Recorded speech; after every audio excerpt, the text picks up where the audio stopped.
Press માટે અમે આપને આમંત્રિત કર્યા, બધા સહભાગી થયા, એના માટે અમારા સંગઠન વતીથી અને સંસ્થા વતીથી હૃદયપૂર્વક આભાર સાથે અભિનંદન પાઠવું. હવે મૂળ વિષય, આ પીસી કરવા પાછળનો ઉદ્દેશ અને આ છે કે ક્ષત્રિય સમાજમાં અમે ઘણા વર્ષોથી નિરંતર એક ધાર્મિક વિષય સાથે ગુજરાતમાં કાર્યરત છીએ.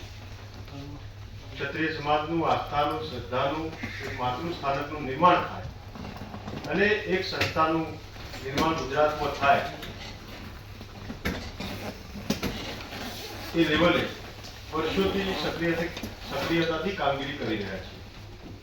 એ ધામ એટલે કે જેમ કળવા પટેલ સમાજનું ઊંઝા ઉમિયા ધામ, લેવા પાટીદાર સમાજનું કાનવડ ખોડલ ધામ, રબારી સમાજનું તરફવાળીનાથ ધામ, મહેસાણા ચૌધરી સમાજનું અર્બુદા ધામ, ચારણ ગઢવી સમાજનું મોગલ ધામ અને રબારી ભરવાડ માલધારી સમાજની વ્યાખ્યામાં આવતા માલધારીઓનું ધામ, આસ્થાનું ધામ એટલે દુધરેજ વડવાળા. એ જ પ્રકારે ઉત્તર ગુજરાત અને મધ્ય ગુજરાતમાં ક્ષત્રિય સમાજ, ક્ષત્રિય ઠાકોર દરબાર જાગીરદારની વ્યાખ્યામાં આવતા તમામ સમાજને એક તાંતણે બાંધવા માટેનું એક અભિયાન એટલે શ્રી ભવાની ધામ આ 2011 થી નિરંતર આ કામગીરી અમે કરી રહ્યા છીએ. એ દિશામાં અમે અગાઉ લગભગ 150 થી પણ વધારે ગ્રામ સભાઓ, જેનું નામ આપી સમાજ દર્શન, અને 3 યાત્રાઓ અગાઉ 2016-17માં નોરતાથી ટોટાણા, ત્યારબાદ પંચમહાલના શહેરાથી ફાગવેલ, ત્રીજી યાત્રા મહેસાણાથી બહુચરાજી, અને એ જ તંત્ર ઉપર આ ચોથી યાત્રા આગામી 18 જાન્યુઆરી રવિવારે સવારે 9 કલાકે રામદેવ પીર મહારાજના મંદિરેથી 1008 ગાડીઓના કાફલા સાથે શ્રી ભવાની ધામ સંકલ્પ યાત્રા અમે યોજવા જઈ રહ્યા છીએ.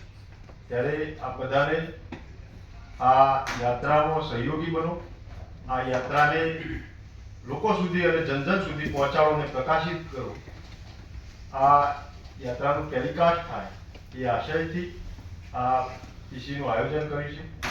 અને એમાં આ બધાએ પધાર્યા છે એટલે કોઈ સામાજિક અને ધાર્મિક વિષય પર જ, રાજકીય બાબતોથી પર થઈ અને આ વિષય વસ્તુ ઉપર આ પીસી યોજી છે. ત્યારે આ બધા એમાં સહયોગી બનશો, સહકાર આપશો, એ જ અપેક્ષા રાખી છે. જય માતાજી. ભવાની ધામમાં સંકલ્પ યાત્રા ખેરાલુના મલેકપુર રામદેવ પીર મહારાજના મંદિરેથી 1008 ગાડીઓના જંગી કાફલા સાથે માં અંબાજીના ધામમાં જશે અને ક્ષત્રિય ઠાકોર સમાજની આસ્થાનું ધામ, એક સંસ્થાનું નિર્માણ થાય એ માટે સંકલ્પ લઈ અને ત્યાં અંબાજીમાં સભા યોજશે. ગાડીઓનો કાફલો જશે અને શું આ ભવાની ધામની વિશેષતા? ક્ષત્રિય સમાજ વતીથી 1008 ગાડીઓનો લક્ષ્ય નિર્ધારિત કરવામાં આવે છે, પણ 1008 થી પણ વધુ ગાડીઓના જંગી કાફલા સાથે આ યાત્રા યોજાશે.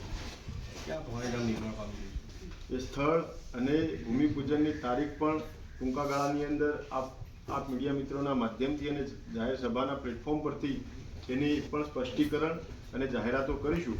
પણ હાલ પૂરતા આ ભવાની ધામ સંકલ્પ યાત્રા યોજી અને સમાજમાં એક ચેતના અને ઉર્જા લાવવા માટે કાર્યરત છીએ.